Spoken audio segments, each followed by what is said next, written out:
Halo, selamat malam. Jumpa lagi dengan Pak Delam Daur.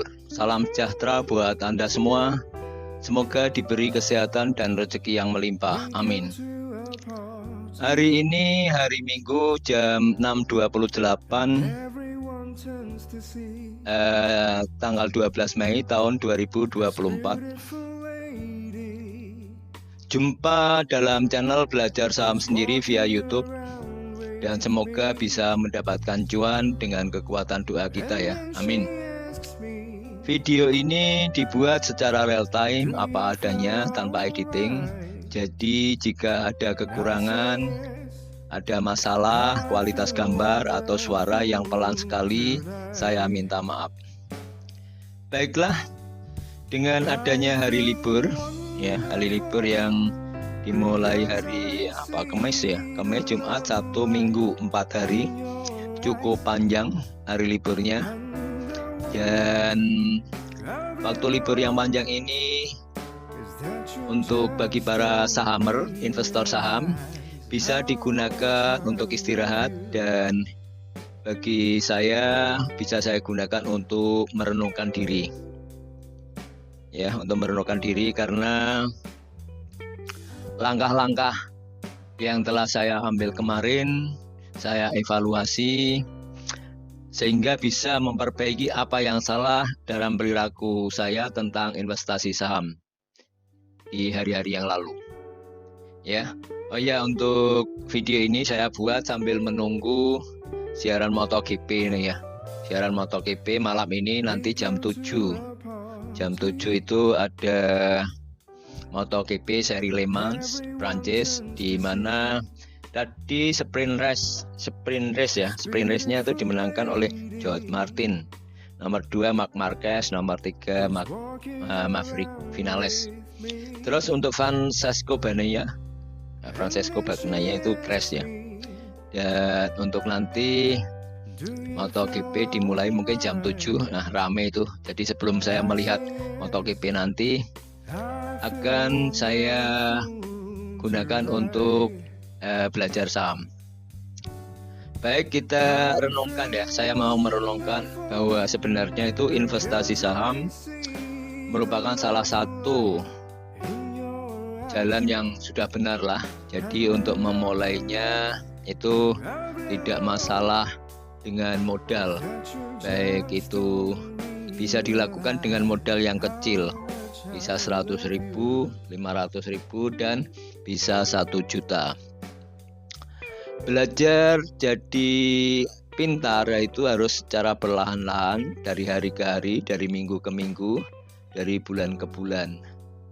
Nah, bahkan ada yang bertahun-tahun.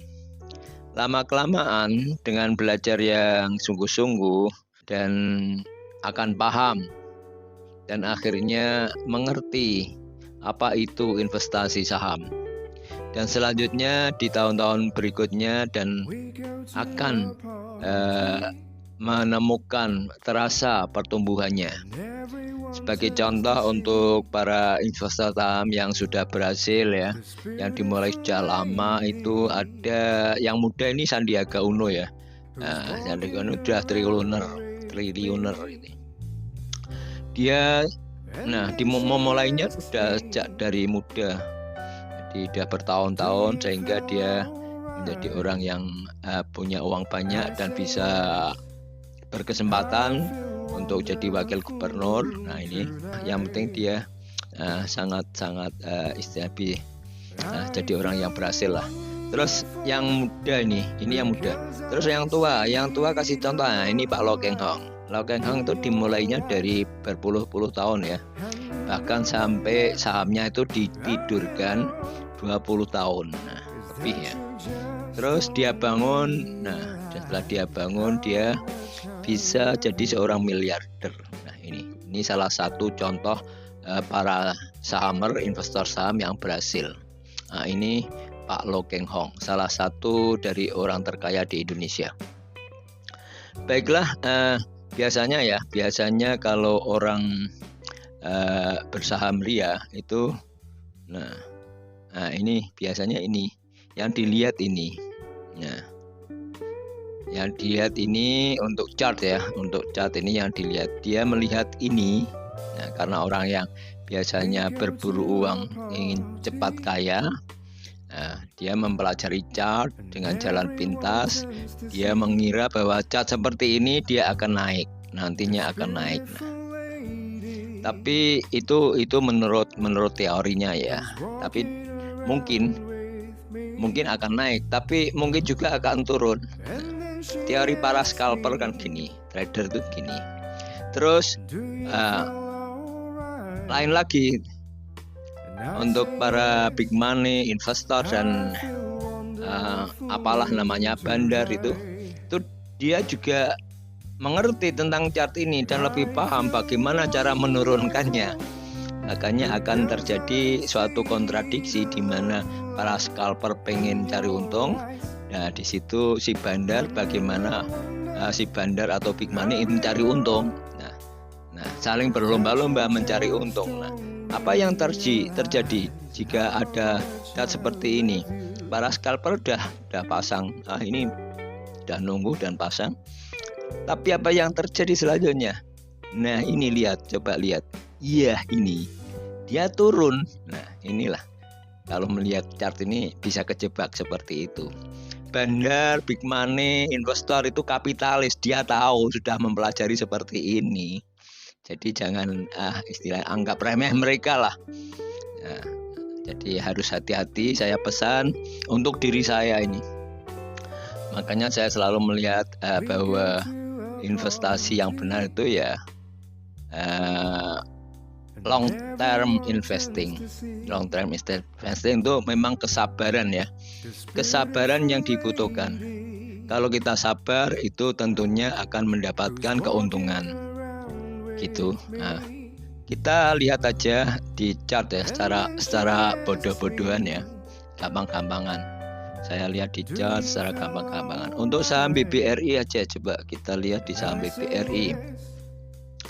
Saham BBRI itu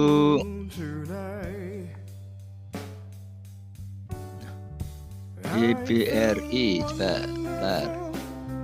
BBRI ini. Di saham BBRI itu kalau kita melihat long termnya itu sebenarnya ya akan mendapatkan keuntungan kalau long term minimal 1 tahun lah. 1 tahun kita lihat chartnya. Ini berat, ini jelek ini. Saya nah 1 tahun, 3 tahun lah. Nah 5 tahun. Nah ini chart BBRI itu kan grafiknya naik dalam 1 tahun. Nah 3 tahun kan gini grafiknya naik. Nah kalau kita long term itu pertumbuhannya itu ya seperti ini, kita kan bisa dapat untung. Kalau lihat BBCA, nah ini lebih bagus daripada BBRI. Lihat long termnya. Ini investasi kan long term. Nah grafiknya naik. Ini membuat kita tenang. Nah jadi kalau investasi long term itu tentunya low risk, ya, low risk. Resikonya itu kecil. Dan bisa juga high gain. Low risk high gain. Bisa.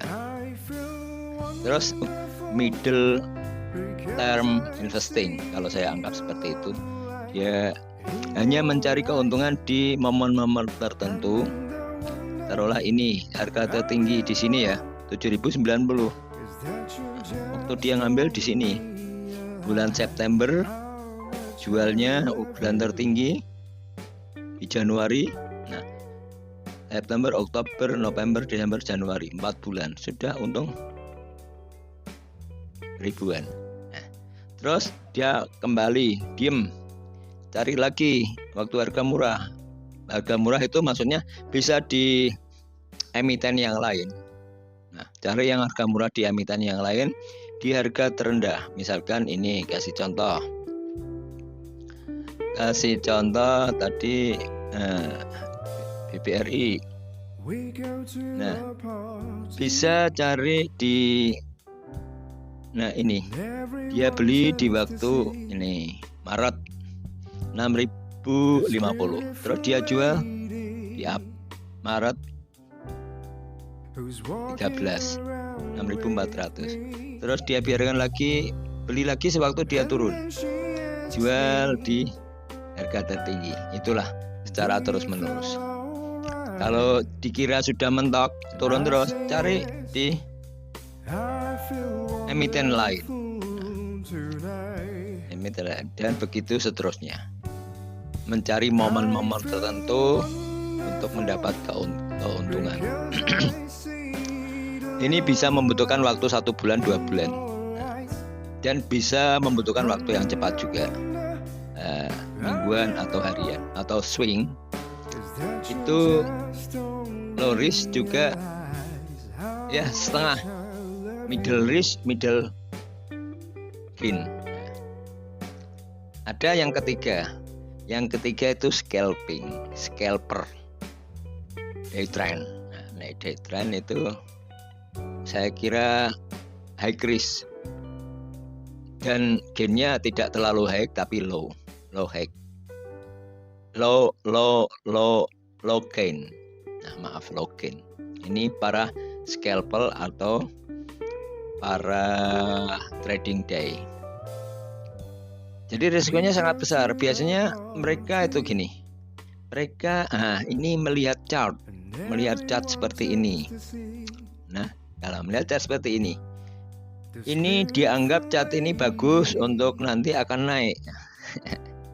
Teorinya seperti itu, akan naik untuk teori para trader ini, naik. Tapi di sisi lain si bandar atau si big money atau apalah namanya, pokoknya yang mencari keuntungan teori terbalik daripada para trading day ini. Nah, dia sudah mengira si trading day naik, makanya pada banyak yang menunggu, banyak yang masuk di sini. Setelah dia turunkan, akhirnya gini jadinya, menurun tajam. Inilah kesempatan dari para big money untuk mencari kesempatan di chart. Jadi makanya hati-hati untuk membaca chart. Hati-hati gitu. Sekali lagi, jangan sampai terjebak apa yang ada di chart tersebut. Saya kira untuk keterangan saya, untuk diri saya sendiri sudah saya cukupkan sekian. Jika ada salah-salah kata, saya minta maaf. Dan ini hanya sebuah analisa saya, bukan merupakan suatu ajakan. Disclaimer on ya. Salam cuan sisi. Selamat malam.